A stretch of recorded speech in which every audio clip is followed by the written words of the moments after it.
तो वैसे ऑफिस वालों के साथ तो मोबाइल से कर लो ना।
तो लास्ट वीडियो में हमने पढ़ा था मल्टीपल इनहेरिटेंस, हिरार्किकल इनहेरिटेंस के बारे में पढ़ा था ना। आज हम पढ़ेंगे abstract classes and constructors in derived classes. Abstract class क्या होती है? An abstract class is one that is not used to create objects. An abstract class is designed only to act as a base class. यानी कि इसमें कोई भी object create नहीं होगा, सिर्फ वो बेस क्लास का काम करती है, यानी कि दूसरी क्लासेस उसके डाटा मेंबर और मेंबर फंक्शंस को यूज कर सकते हैं। It is a design concept in program development and provides a base upon which other classes may be built. In the previous example, the student class is an abstract class. जैसे पहले example अगर आपने किया हो तो उसमें student class क्या थी हमारे पास? abstract क्लास थी, क्योंकि उसमें हमने कोई भी ऑब्जेक्ट क्रिएट नहीं किया था, सिर्फ वो बेस क्लास थी जिसको हम दूसरी क्लास में इनहेरिट कर सकते हैं। नेक्स्ट टॉपिक है आपका कंस्ट्रक्टर्स इन डिराइव्ड क्लास, यानी कि आप कैसे कंस्ट्रक्टर डिराइव्ड क्लास में बनाते हो, उनका कैसे यूज करते हो। कंस्ट्रक्टर क्या होता है हमारे पास? Constructor is a normal function which is use to initialise the value of objects. तो हमारे पास इस डिराइव्ड क्लास में कंस्ट्रक्टर्स का क्या यूज होगा और कैसे बनाएंगे वो देखिए। As we know, the constructors plays an important role in initializing the objects. We didn't use them earlier in the derived classes. अभी तक हमने derived classes में use नहीं किया है। For the sake of simplicity, one important thing to note here is that as long as no base class constructor takes any arguments, the derived class need not to have a constructor function. देखो constructor आप base class में भी बना सकते हो, derived class में भी बना सकते हो। अगर बेस क्लास में कंस्ट्रक्टर बना रहे हो जो कोई भी आर्ग्यूमेंट नहीं ले रहा है, यानी कि वो वॉइड है उसका इनपुट, ठीक है, तो डिराइव्ड क्लास के पास कोई भी कंस्ट्रक्टर तो ये कोई ज़रूरत नहीं है।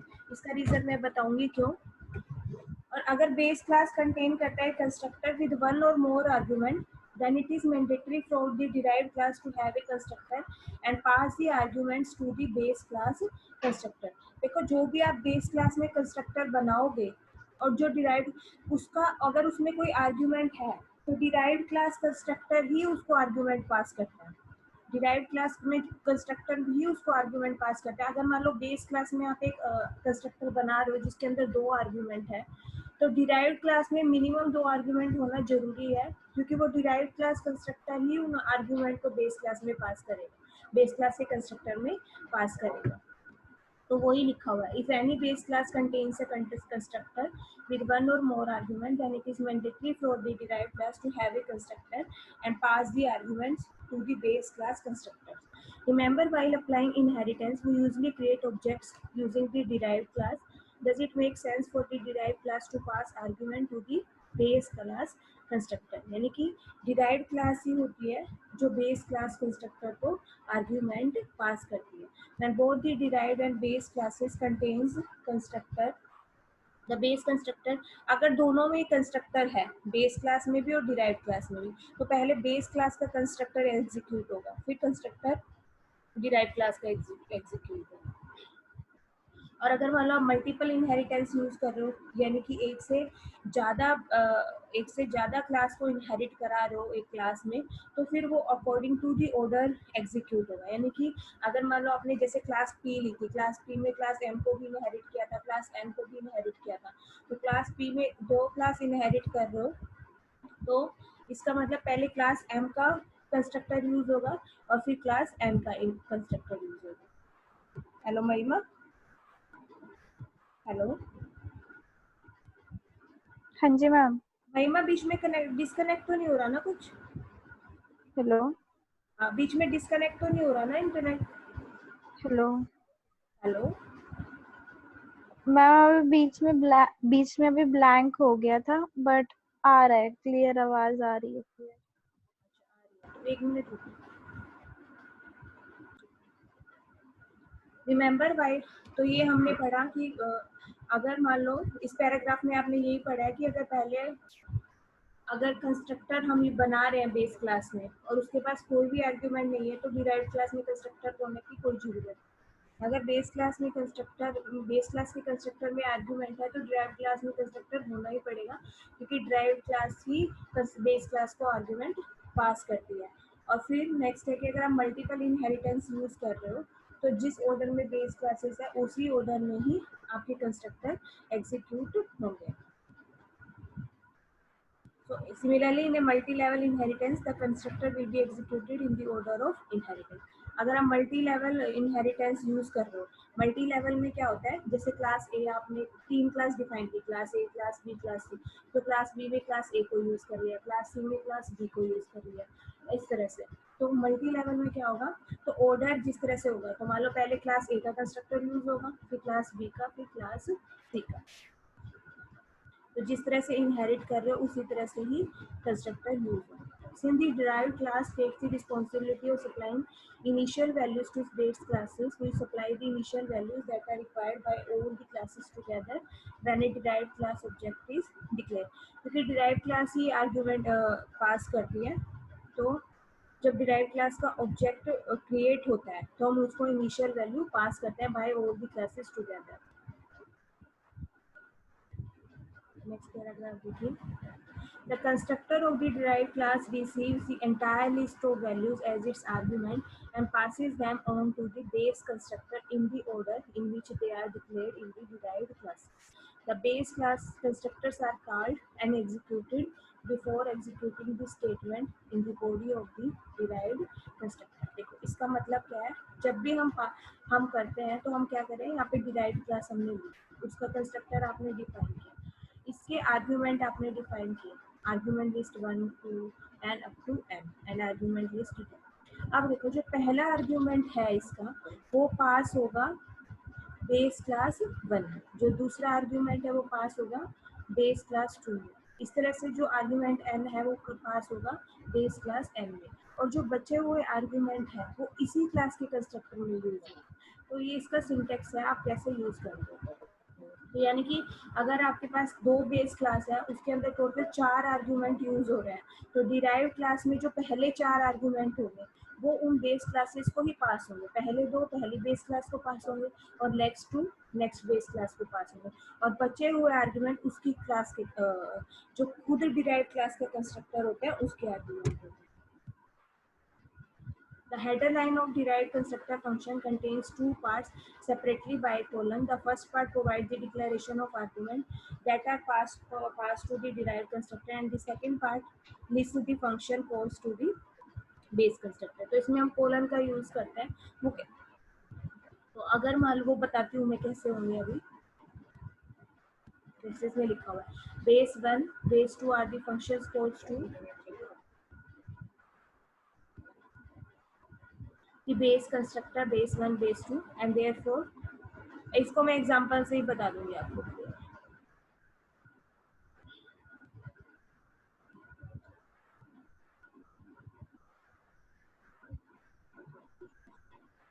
हेलो महिमा, हेलो, हाँ जी मैम। स्क्रीन क्लियर है? हाँ जी मैम। हाँ जी। बीच में डिस्कनेक्ट तो नहीं हो रहा ना कुछ? नहीं मैम। ठीक है।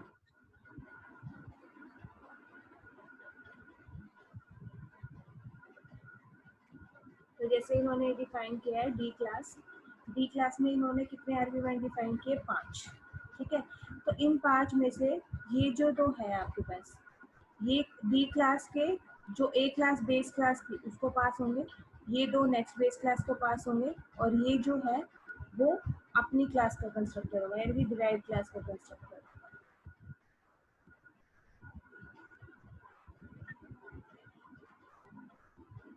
अब इन्होंने ऑर्डर ऑफ एग्जीक्यूशन बताया हुआ है, एग्जांपल से आपको क्लियर हो जाएगा। ऑर्डर ऑफ एग्जीक्यूशन बताया हुआ है। फॉर एग्जांपल क्लास बी में आपने क्लास ए को इनहेरिट किया, तो पहले क्लास ए का कंस्ट्रक्टर यूज होगा, फिर क्लास बी का। अगर मान लो आपने क्लास ए में दो क्लास को इनहेरिट किया, क्लास बी और क्लास सी को, तो पहले क्लास बी का कंस्ट्रक्टर एग्जीक्यूट होगा, फिर क्लास सी का और फिर क्लास ए का। यहाँ पे देखो, यहाँ पे आपने क्या किया, सी क्लास को वर्चुअल बना दिया, तो पहले सी का यूज होगा, फिर बी का और फिर ए का। डिराइव्ड क्लास का हमेशा ही लास्ट में होगा। अब इन्होंने एक एग्जांपल बताया हुआ, देखो क्लास अल्फा क्लास डिफाइन किया आपने, जिसका डाटा मेंबर है एक्स,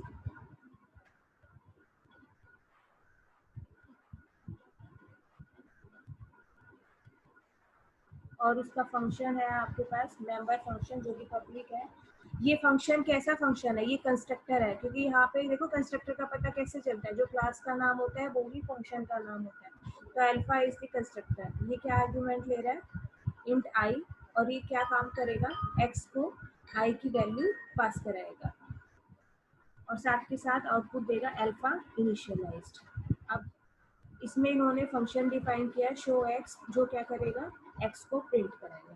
तो इस तरह से हमने अल्फा क्लास में एक कंस्ट्रक्टर पास किया, जो एक्स को आई और साथ के साथ अल्फा इनिशियलाइज को प्रिंट कराने का काम करेगा। फिर आपने क्लास डिफाइन की बीटा, जिसमें आपने वाई को वाई डाटा मेंबर लिया। बीटा क्लास का आपने क्या डिफाइन किया? ये कंस्ट्रक्टर। और वाई क्या है आपका? हमेशा कंस्ट्रक्टर को पब्लिक ही डिफाइन करोगे, क्योंकि आप इसको डिराइव्ड क्लास में यूज करना चाहते हो। वाई को क्या करेगा? जे वैल्यू देगा, और साथ के साथ आउटपुट देगा आपको beta initially. So this is the constructor of class beta. उसी तरह आपने इसमें शो वाई फंक्शन डिफाइन किया, जो वाई को प्रिंट कराने का काम करेगा। अब आपने क्लास गामा में बीटा क्लास और अल्फा क्लास को पब्लिकली इनहेरिट किया, ठीक है। तो अब इसके दो मेंबर हो गए एम और एन, और आपने यहाँ पे कंस्ट्रक्टर डिफाइन किया गामा। गामा कंस्ट्रक्टर है डिराइव्ड क्लास का। डिराइव्ड क्लास क्या होती है? जो बेस क्लास, जो न्यू क्लास होती है जिसमें ओल्ड क्लासेस इनहेरिट होती है, तो gamma is a derived class. ये गामा डिराइव्ड क्लास है, तो इसके डिराइव्ड क्लास का ये रिस्पॉन्सिबिलिटी होती है कि वो बेस क्लासेस को आर्गुमेंट पास करे। तो ये दो इंट ए इंट, हमारे पास हर बेस क्लास में दो ऊपर डिफाइन किया है, तो दोनों बेस क्लास में एक एक आर्गुमेंट है, तो इसमें मिनिमम एक आर्गुमेंट तो होगा ही होगा। तो वो कैसे डिफाइन करते हैं? पहले दो आर्गुमेंट डिफाइन करेंगे, इंट ए फ्लोट बी। तो ये दो आर्गुमेंट किसको पास होंगे? बेस क्लास को। इसके अलावा इंट सी और इंट डी, ये किसके आर्गुमेंट होंगे? गामा क्लास के जो कंस्ट्रक्टर है। फिर सेमी कोलन, जो जो बेस क्लास की अल्फा, और उसको ये क्या आर्गुमेंट पास करेगा? ए। उसी तरह से बीटा क्लास को क्या आर्गुमेंट पास करेगा? बी। तो this is the syntax of the constructor of the derived class. Syntax को हमेशा ध्यान रखना है। जो बेस क्लास के कंस्ट्रक्टर है, पहले जितने बेस क्लास के कंस्ट्रक्टर है मिनिमम उतने आर्गुमेंट आप स्टार्टिंग में लिखोगे। दो आर्गुमेंट आपने लिखे, ये दोनों ही आर्गुमेंट बेस क्लास के कंस्ट्रक्टर को पास होंगे। उसके अलावा जो बचे हुए आर्गुमेंट है वो डिराइव्ड क्लास के कंस्ट्रक्टर में यूज होंगे। उसके बाद सेमी कोलन, फिर बेस क्लास का कंस्ट्रक्टर और जो आर्गुमेंट उसको पास करा रहे हो, फिर कोमा दूसरी बेस क्लास का कंस्ट्रक्टर और जो उसको आर्गुमेंट पास करा रहे हो, ठीक है। So this is the constructor of the derived class. अब ये क्या काम करेगा? एम को सी वैल्यू प्रोवाइड करेगा और एन को डी प्रोवाइड करेगा, और एम और एन किसके डाटा मेंबर है? गामा के, और साथ के साथ ये आउटपुट देगा गामा इनिशियलाइज्ड, यानी कि प्रिंट कराएगा। अब देखो, इसके अलावा आपने गामा क्लास में क्या किया? Show M N function define किया, जो एम और एन को प्रिंट कराएगा, एम और एन की वैल्यू को। अब गामा फंक्शन का ये कंस्ट्रक्टर, गामा फंक्शन का आपने ऑब्जेक्ट डिफाइन किया, जो वैल्यू क्या ले रहा है 5, 10.75, 20 और 30। इसका मतलब क्या हुआ, यहाँ पे आप गामा फंक्शन में जाओगे, ए की वैल्यू क्या हो जाएगी 5, बी की वैल्यू क्या हो जाएगी 10.75, सी की 20 और डी की वैल्यू क्या हो जाएगी 30। So 5, 7, 10.75, 20 और 30. These are the values of A, B, C and D.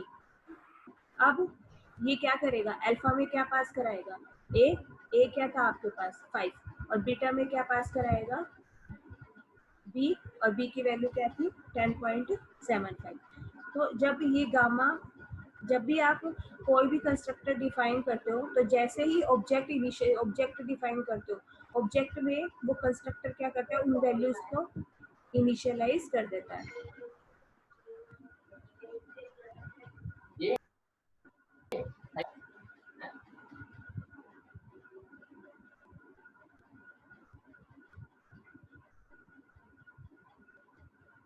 तो आपने जैसे ही गामा फंक्शन यहाँ पे गामा फंक्शन, गामा क्लास का जी ऑब्जेक्ट डिफाइन किया, तो उसमें वैल्यू आपकी क्या हो जाएगी, इनिशियलाइज हो जाएगी। तो इनिशियलाइज कैसे होगी, गामा क्या करेगा, इस कंस्ट्रक्टर को कॉल करेगा। तो ये कैसे कंस्ट्रक्टर यूज होता है, पहले बेस क्लास का कंस्ट्रक्टर यूज होगा। तो अल्फा ए क्या था 5, तो अल्फा 5 और बीटा 10.75। तो अल्फा 5 अगर आप कंस्ट्रक्टर यूज होगा, तो इसका मतलब एक्स की वैल्यू क्या हो जाएगी 5, जी डॉट एक्स क्या हो जाएगा 5, उसके साथ आपको क्या आउटपुट प्रिंट मिलेगा, अल्फा इनिशियलाइज। तो इसका मतलब पहला आउटपुट क्या मिलेगा आपको, अल्फा इनिशियलाइज। उसी तरह से फिर बीटा क्लास का कंस्ट्रक्टर यूज होगा, तो बीटा में 10.75 लिखोगे तो y की वैल्यू क्या हो जाएगी 10.75। इसका मतलब g डॉट y क्या होगा 10.75, और इसके साथ साथ आपको आउटपुट क्या मिलेगा, बीटा इनिशियलाइज। तो अभी आप तक आपको दो स्ट्रिंग मिली, अल्फा इनिशियलाइज, बीटा इनिशियलाइज। अब उसके बाद डिराइव्ड क्लास का कंस्ट्रक्टर यूज होगा। तो डिराइव्ड क्लास का कंस्ट्रक्टर यूज होगा, तो c की वैल्यू क्या हो जाएगी 20, और d की वैल्यू क्या हो जाएगी 30, और उसके साथ साथ m की वैल्यू, g डॉट m की वैल्यू क्या हो जाएगी 20, और g डॉट n की वैल्यू क्या हो जाएगी 30, और आपको आउटपुट मिलेगा गामा इनिशियलाइज्ड। तो देखो यही मिला ना, पहले beta initialized, alpha initialized and then gamma initialized. Sorry, पहले अल्फा, यहाँ पे अल्फा एक बीटा भी है ना, बट हमने पहले बीटा क्लास को इनहेरिट किया, तो पहले बीटा क्लास का कंस्ट्रक्टर एग्जीक्यूट होगा। तो पहले स्टेटमेंट आएगी बीटा इनिशियलाइज, फिर अल्फा क्लास का ऑब्जेक्ट, अल्फा क्लास का कंस्ट्रक्टर यूज होगा, तो पहली स्टेटमेंट आएगी अल्फा इनिशियलाइज, फिर आएगी गामा इनिशियलाइज। उसके बाद आपका यूज होगा जी डॉट शो एक्स। तो जी डॉट शो एक्स क्या कर रहा था काम, एक्स की वैल्यू प्रिंट करा रहा था, ये काम था ना। तो जी डॉट एक्स की वैल्यू क्या थी आपके पास, तो आपके पास आउटपुट क्या आएगा, X equal to G dot X, और जी डॉट एक्स क्या था, जो अल्फा का इनपुट था, अल्फा का इनपुट क्या था ए, और ए की वैल्यू क्या थी आपके पास 5, तो G dot X is equal to 5। उसी तरह से G dot show Y N की जी डॉट वाई, उसकी वैल्यू क्या थी 10.75। G dot show M N, तो शो एम एन क्या कर रहा था, एम और एन को प्रिंट करा रहा था। तो जी डॉट एम की वैल्यू क्या थी, जो सी की वैल्यू थी, और जी डॉट एन की वैल्यू क्या थी, जो डी की वैल्यू थी। तो जी डॉट एम की वैल्यू थी 20, और जी डॉट एन की वैल्यू थी 30।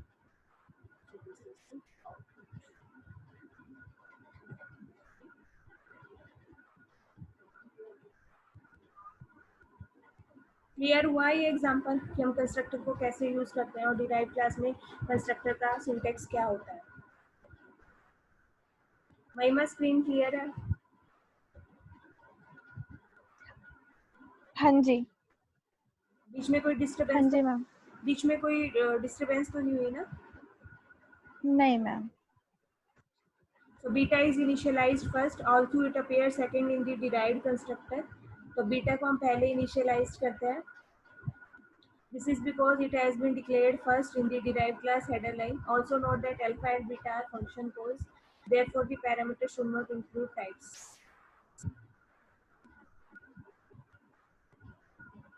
इन्होंने दूसरा मेथड भी दिया हुआ है इनिशियलाइजेशन का, तो वो आप खुद से पढ़ सकते हो. तो ये आगे जो भी एक्सप्लेनेशन हो खुद से पढ़ सकते हो. मेन था आपका कि what is the, how to use the constructors in derived class. तो ये एग्जाम्पल, ये आपको पूरा पैराग्राफ पढ़ना है। पहले तो आप बताओगे कि किस तरह से यूज होता है, क्या रिस्पॉन्सिबिलिटी किसकी होती है, फिर आप एक प्रोग्राम बताओगे अगर पेपर में क्वेश्चन आता है तो। Is it clear?